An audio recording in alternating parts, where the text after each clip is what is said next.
ഒരാഴ്ച ഒരു ശ്വാസം വലിക്കാണ്ടെന്നു ഗൈസ്. 8 ദിവസം.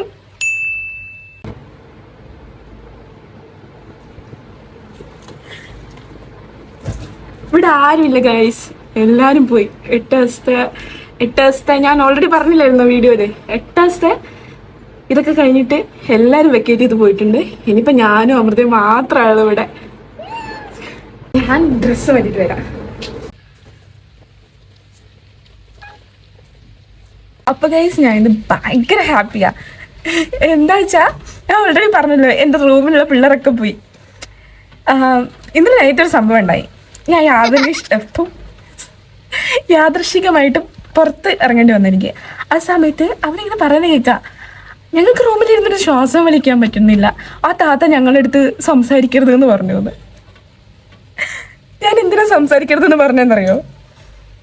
ഒരു ദിവസം നൈറ്റ് ഒരു 2 മണി 2:30 ആയി കഴിഞ്ഞിട്ടുണ്ടാകും. ആ സമയത്ത് അവർ റൂമിൽ കയറി ഭയങ്കര സൗണ്ടും ലൈറ്റ് ഇട്ട് വയ്ക്കുകയൊക്കെ ചെയ്തപ്പോൾ ഞാൻ പറഞ്ഞു, പിറ്റേ ദിവസം മോർണിംഗ് ഞാൻ പറഞ്ഞു, എടാ നിങ്ങൾ ഇനിയിപ്പോൾ റൂമിൽ നേരെ വൈകി വരികയാണെങ്കിൽ ഞങ്ങൾക്കത് കുഴപ്പമൊന്നുമില്ല, നിങ്ങളിഷ്ടമാണ്, നിങ്ങളെപ്പോൾ ഉറങ്ങണം എന്നുള്ളതിൽ നിങ്ങളിഷ്ടമാണ്. പക്ഷേ ഇവിടെ 2 പേരും ഉറങ്ങുന്നുണ്ട്.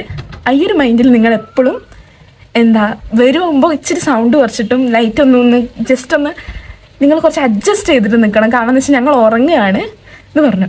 അത് നല്ല ടോണിലാണ് പറഞ്ഞത്, ഞങ്ങൾ ഉറങ്ങുകയാണ്, അമൃതയ്ക്ക് മൈഗ്രെയിൻ ഉണ്ട്, നിങ്ങളൊന്ന് ശ്രദ്ധിക്കണം എന്ന് പറഞ്ഞു. അവരവിടെ ചെന്നിട്ട് ഞങ്ങൾക്ക് ശ്വാസം വലിക്കാൻ പറ്റുന്നില്ല. ഒരാഴ്ച ഒരു ശ്വാസം വലിക്കാണ്ടെന്നു ഗൈസ്. 8 ദിവസം 8 ദിവസം നിന്ന് ഗൈസ് അവർ ശ്വാസം വലിക്കാണ്ട്. ഗിന്നസ് റെക്കോർഡിനൊക്കെ ഉള്ള വകുപ്പാണ്.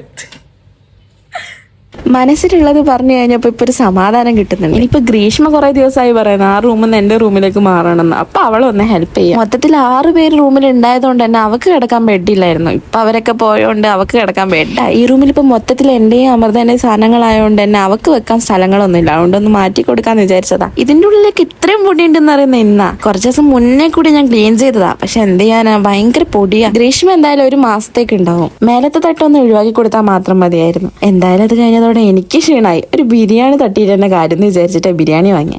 കുഴപ്പമില്ല, കൊള്ളാം. 150 റുപ്യന്റെ ബിരിയാണിയാ. ആ 150 റുപ്യൊക്കെ ഉള്ള സാധനം ഉണ്ട് കേട്ടോ, വയറ് നിറഞ്ഞോളൂ. കോഴിക്കോട് പോലത്തെ സിറ്റിയിൽ ഇത്രയും ചെറിയ പൈസക്ക് ബിരിയാണി കിട്ടാന്ന് വെച്ചാൽ ചെറിയ കാര്യമല്ലല്ലോ. എന്തായാലും ഞാൻ ബിരിയാണി തിന്ന് വരട്ടെ. ചൂസ്.